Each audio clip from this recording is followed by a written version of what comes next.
One Tata group company to watch. Tata group की जब भी हम बात करते हैं तब हमारे दिमाग में सबसे पहले ख्याल आता है टाटा स्टील या फिर टाटा मोटर्स होगा या फिर टाटा पावर होगा। लेकिन इस वीडियो में हम बात करने वाले हैं एक अलग बिजनेस की टाटा की, एंड दैट इज ट्रेंट। जी हाँ, जो ये जो कंपनी है वो ऑपरेट करती है जूडियो एंड वेस्ट साइड जैसे स्टोर्स ऑल ओवर इंडिया। इन्होंने परसों अपने Q3 के रिजल्ट्स डिक्लेयर कर दिए थे, जिसके बाद कल ये स्टॉक 8% से ऊपर था। तो हम इस वीडियो में अंडरस्टैंड करते हैं कि ऐसा क्या था रिजल्ट्स में जहां से मार्केट को ऐसा लगा कि इसको वैल्यूएशन थोड़ी और बेटर मिलनी चाहिए और ये स्टॉक और थोड़ा ऊपर जाना चाहिए। तो Q3 के रिजल्ट्स के बारे में सबसे पहले हम बात करते हैं, जहां पर उनका revenue year on year basis पे ऑलमोस्ट 54% से बढ़ गया। Even quarter on quarter basis पे भी ये 18% से बढ़ गया। Q3 सीजनली अच्छा क्वार्टर होता है एक कंपनी के लिए जो मेनली रिटेल सेगमेंट को कैटर करती है, जहां पर इनके क्लोथ्स के स्टोर्स होते हैं। वेस्ट साइड एक प्रीमियम सेगमेंट है, जूडियो एक मास सेगमेंट है। तो ये सारे जो स्टोर्स होते हैं वो यूजुअली Q3 Q4 में बहुत अच्छा परफॉर्म करते हैं। लेकिन अगर हम इबिडा मार्जिन्स की बात करें तो यहाँ पर इबिडा मार्जिन्स 14% का रहा इन Q3 FY23। In comparison Q3 FY22 में ये मार्जिन 18% था। तो यहाँ पर 4% से मार्जिन यहाँ पर नीचे आ गया। इसको हम डिटेल में अंडरस्टैंड करेंगे आगे वीडियो में कि मार्जिन्स एग्जैक्टली कम क्यों हो रहे हैं।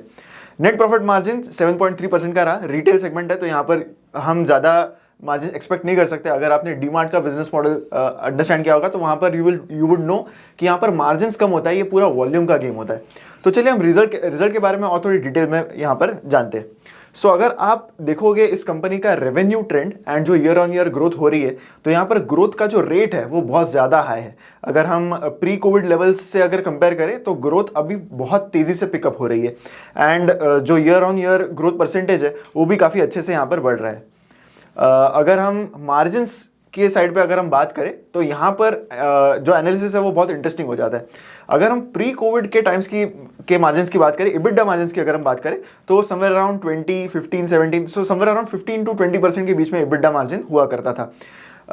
ईयर ऑन ईयर अगर हम मार्जिन देख रहे हैं जो 18% से 14% हो गया है, इसके रीजंस कंपनी ने बताया कि जब Q3 FY22 था, यानी एक साल पहले का जो क्वार्टर था, तो वहां पर बहुत सारे रेंट वेवर्स मिले थे कंपनी को, क्योंकि तब कोविड क्वार्टर्स थे वो। तो वहां पर कंपनी निगोशिएट कर पाया उनके टेनेंट से कि कुछ महीनों के लिए रेंट जो है वो कम ले या फिर ना ले। इसके अलावा इन्वेंट्री का प्रोविजनिंग भी अभी के मंथ्स में ज़्यादा है, तब इन्वेंट्री का प्रोविजन इतना नहीं लेना पड़ा। रिटेल सेगमेंट में अगर आप देख रहे हो तो यहाँ पर इन्वेंट्री प्रोविजनिंग एक ट्रेंड है जो हर एक कंपनी में यहाँ पर दिखा है। तो इस वजह से पिछले साल के सेम क्वार्टर में मार्जिन्स जो थे कंपनी के वो काफ़ी अच्छे थे। इसके बाद अभी रेंट वेवर्स नहीं है एंड जो भी इन्वेंट्री प्रोविजंस थे उसके रिवर्सल्स वगैरह यहाँ पर आ गए। सो ऑब्वियसली यहाँ पे जो मार्जिन्स है वो डायरेक्टली कंपेरेबल नहीं है विथ Q3 FY22, ऐसा कंपनी का कहना है। सो अगर हम बारीकी से देखें इनके प्री कोविड लेवल के मार्जिन्स तो यहाँ पर 15 से 20% के बीच में थे, लेकिन अभी 14% हो गए। तो इसका एक मेन रीज़न है, इसका एनालिसिस बहुत ही इंटरेस्टिंग है।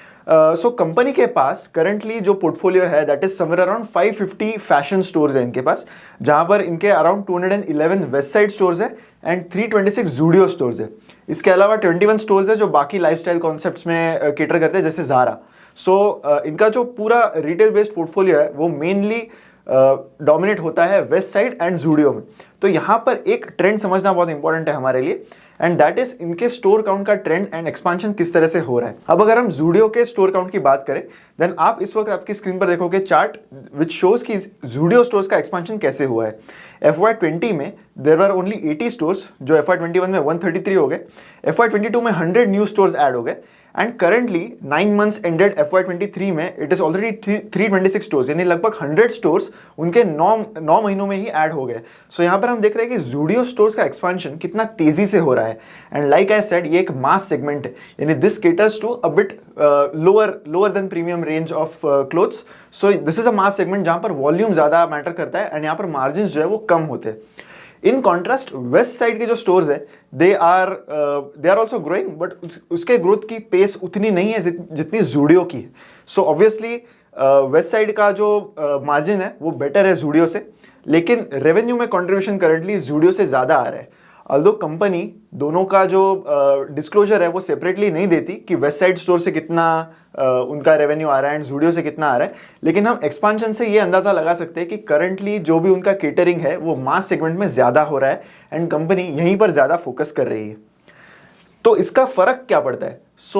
किसी भी कंपनी को एनालाइज करने में सबसे क्लियर बात यही होती है कि अगर आपके पास मल्टीपल प्रोडक्ट्स है या फिर मल्टीपल सर्विसेज है, जैसे इस केस में जूडियो स्टोर्स है या फिर वेस्ट लाइफ स्टोर्स है, सो इसको अगर हमने सेपरेटली एनालाइज करने का यहाँ पर अगर हमने कोशिश की तो ऑब्वियसली मार्जिन्स कंपनी को वेस्ट साइड में ज़्यादा बेटर मिलेंगे एंड जूडियो में रेवेन्यू कंट्रीब्यूशन ज़्यादा होगा बट मार्जिन्स वहाँ पर कम होंगे। सो जब भी जूडियो के सेल्स ज़्यादा होंगे तो कंपनी का ओवरऑल मार्जिन जो है वो कम होगा, बिकॉज जूडियो के स्टोर्स में मार्जिन आपको कम मिलता है। सो यही चेंज आया है जिसकी वजह से कंपनी के ओवरऑल मार्जिन जो है वो कम हुए हैं। सो अगर आप करंटली ये स्टॉकोमीटर पेज आपके स्क्रीन पर देखोगे तो यहाँ पर यू विल रियलाइज कि ऑपरेटिंग प्रॉफिट मार्जिन्स एक टाइम पे हर क्वार्टर में 25%, 22%, 20% जो हुआ करते थे वो अभी 19%, 17% के आसपास आ गए ऑपरेटिंग प्रॉफिट मार्जिन्स। सो यहाँ पर क्लियरली एक ट्रेंड दिख रहा है कि रेवेन्यू ग्रोथ इतना हाई है, इसका मतलब जो भी इंक्रीमेंटल रेवेन्यू आ रहा है वो मेनली जूडियो स्टोर के एक्सपांशन से आ रहा है। सो ऑपरेटिंग मार्जिन्स कम होना, क्या ये एक वरिंग साइन है इस कंपनी के को एनालाइज करने के पॉइंट ऑफ व्यू से? तो यहाँ पर एक चीज आपको ध्यान से नोटिस करनी है कि ऑपरेटिंग प्रॉफिट का बेस कितना ज्यादा बढ़ रहा है। जो लास्ट क्वार्टर था उसमें 385 करोड़ का कंपनी ने ऑपरेटिंग प्रॉफिट कमाया था, जो उनके पिछले किसी भी क्वार्टर में कंपनी ने कमाए नहीं थे। सो ऑब्वियसली मार्जिन्स कम होंगे लेकिन प्रॉफिट का बेस है वो इतना ज्यादा बढ़ रहा है बिकॉज रेवेन्यू बहुत तेजी से बढ़ रहा है। सो कंपनी का फोकस अभी यही रहेगा कि वो एक्सपांशन ऑफ जूडियो स्टोर्स या फिर मास सेगमेंट ज्यादा करे, जिससे ग्रोथ जो है वो और भी तेजी से आएगी। अब हम बात करते हैं लास्ट में वैल्यूएशंस के बारे में। सो ऐसे बिजनेसेस में वैल्यूएशंस ऑलरेडी काफी एलिवेटेड होते हैं। अगर आपने डीमार्ट के वैल्यूएशंस भी कभी देखे होंगे then they are never below 100। So currently Trent के valuations are 121 times of its earnings which is quite high. अगर हम इसको कंपेयर करते हैं विद मीडियन पी जो कंपनी का पिछले सालों में रहा है तो 1 year median PE is 237, 3 year median PE is 140 and 5 year median PE is 137. So median PE से कंपैरिजन में करंटली PE रेशियो कम है, लेकिन ऐसे बिजनेसेस में PE रेशियो यूजुअली ज़्यादा ही होता है क्योंकि यहाँ पर ग्रोथ एक्सपेक्टेशंस भी बहुत ज़्यादा है। तो अगर आप ऐसी कंपनी में इन्वेस्ट करने का सोच रहे हैं तो यहाँ पर आपको मार्जिन ऑफ सेफ्टी कम मिलता है बिकॉज मार्केट्स विल पनिश जब भी कंपनी उस लेवल की ग्रोथ अचीव नहीं कर पाती। सो अगर हम ओवरऑल इस कंपनी को एनालाइज करने के पॉइंट ऑफ व्यू से देखें तो valuations is the main concern that you will face as an investor. However business को अगर हम रेवेन्यू एंड प्रॉफिट्स के पॉइंट ऑफ व्यू से देखें then the business seems quite well placed for future growth. लेकिन एंट्री एंड एग्जिट यहाँ पर बहुत इंपॉर्टेंट हो जाती है एंड ऐसे में अगर आपको इसको निगेट करना है देन ऑब्वियसली स्ट्रक्चरल वे में स्ट्रक्चर्ड प्लान में अगर आप इसमें इन्वेस्ट करते हो ऐसे कंपनी में तो वो हेल्प करता है बिकॉज ऑब्वियसली बिजनेस काफ़ी अच्छा है एंड ग्रोथ का पोटेंशियल काफ़ी अच्छा है, लेकिन वैल्यूएशंस के कंसर्न्स यहाँ पर अभी भी है। सो आई होप आपको इस वीडियो से ट्रेंड के बारे में पता चला होगा एंड क्यों ये स्टॉक कल 8% से ऊपर था इसके बारे में आपको पता चला होगा। आशा करता हूँ आपको ये वीडियो अच्छा लगा होगा। वीडियो को लाइक जरूर कीजिए एंड शेयर कीजिए विथ मैक्सिमम पीपल। मिलेंगे अगले वीडियो में। Thank you.